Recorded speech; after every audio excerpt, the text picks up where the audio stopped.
connaissez sûrement la formule, alors je vais la rappeler, je vais effacer tout ça. Je vais rappeler cette formule.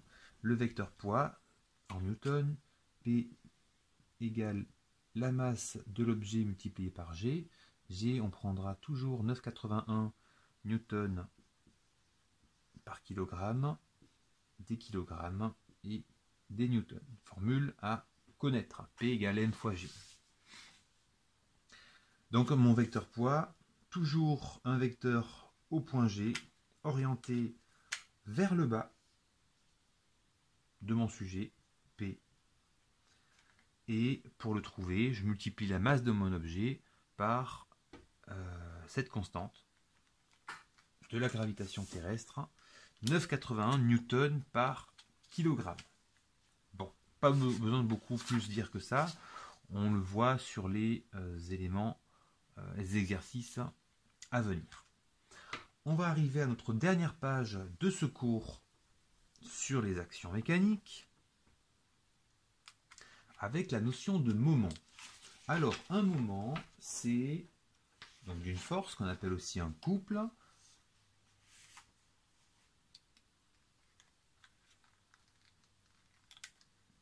C'est donc un outil pour mesurer la capacité d'une force à créer un mouvement de rotation autour de ce point. Un moment, et on va l'avoir dans l'encadré ici, on va écrire, c'est très facile à se rappeler. On va l'écrire deux fois, je crois. Hein, ouais. Un moment. Donc un moment, c'est une force. Fois une distance. Une force fois une distance. Si vous retenez ça, c'est déjà un très bon début. Une force fois une distance. On peut l'écrire aussi de manière, ici on a dit donc au point C, donc un moment d'une force F par rapport, d'une force F à un point C, ce moment, comme au-dessus, sera égal à une distance, donc multiplié par une force. Donc ma force multipliée par la distance ici entre C et A.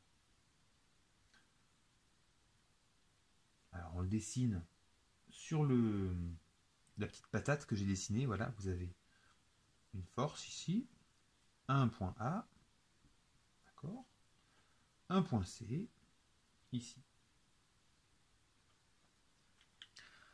Le moment, donc pour savoir le couple engendré par ma force au point C, sera cette force multipliée par la distance. Ça vaut en X et en Y. C'est pour ça qu'on doit calculer d'abord les composantes en X et en Y pour, pour retrouver la solution. Alors, on va mettre des valeurs à ce que je viens d'écrire. On va mettre des valeurs. On va écrire la chose suivante. Pour CA, on va dire que je vais avoir, alors on est sur un plan XY, pas de composante en Z, je vais donc, alors je vais quand même écrire une composante 0 en Z, donc je vais avoir en X 20, on est en mètres, 30 mètres pour Y, et je vais mettre 0. Des composantes en X, Y et Z. Ma force, elle, par exemple, aurait une composante de 27 newtons sur X, moins 5, parce qu'elle va vers le bas. Vous regardez sur la patate, ici, d'accord, va vers le bas. Et toujours sur Z, rien à signaler. Quand je multiplie un vecteur par un vecteur, je vais avoir un produit, donc une multiplication de vecteurs, ce qu'on appelle un produit vectoriel. Et on ne met pas un multiplié, on mettra un petit chapeau pour le produit vectoriel. Ça se calcule d'une manière bien particulière. Je vais la détailler, donc je vais faire de la place. Voilà, faire de la place. Je vais réécrire ces deux vecteurs. Alors,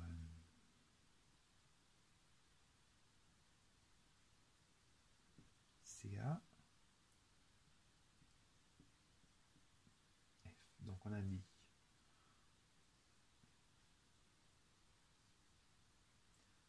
20, 30, 0, 27, moins 5, 0. Alors je vais écrire ces étapes au fur et à mesure. 1, donc ce sera égal à quelque chose en x, y et z.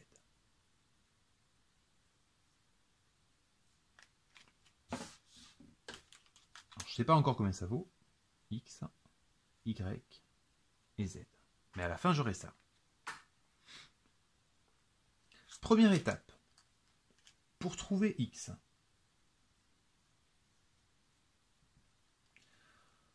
je barre la première ligne et j'effectue dans ce sens-là, donc 30. C'est qu'en fait, ça se fait comme ça. Ça fait ça fois ça, moins ça fois ça. Ça fois ça, moins ça fois ça. Je remonte. 30 fois 0, moins 0 fois moins 5. Avec une ligne de 0, ça fera forcément 0. Donc sur x, 30 fois 0, moins 0 fois moins 5. Ça fait donc 0. Donc je peux écrire 0 sur x. Ça c'était pour x. Pour y, je vais faire un peu de place. Pour y, je vais barrer la deuxième ligne. Je barre la deuxième ligne et je réécris la première ligne en dessous. Donc j'ai réécrit 20 et 27. Je vais effectuer la même chose qu'avant. Donc on est ici sur la résolution pour y. Je vais faire 0 fois 27 moins 20 fois 0. 0 fois 27 moins 20 fois 0. Pareil, quand j'ai une ligne de 0, forcément, j'ai 0. Donc sur y, j'ai aussi 0. Et enfin,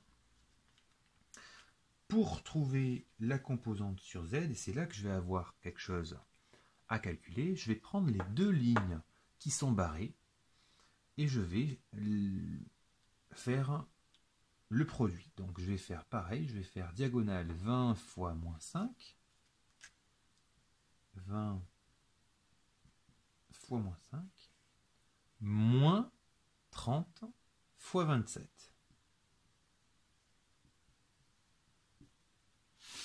Votre calculatrice vous donnera le résultat. Ça nous fera donc du moins 100, moins 30 fois 27. Ça fait du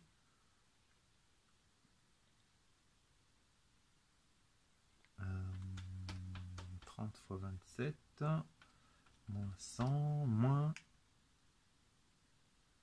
100, ça fait moins 910.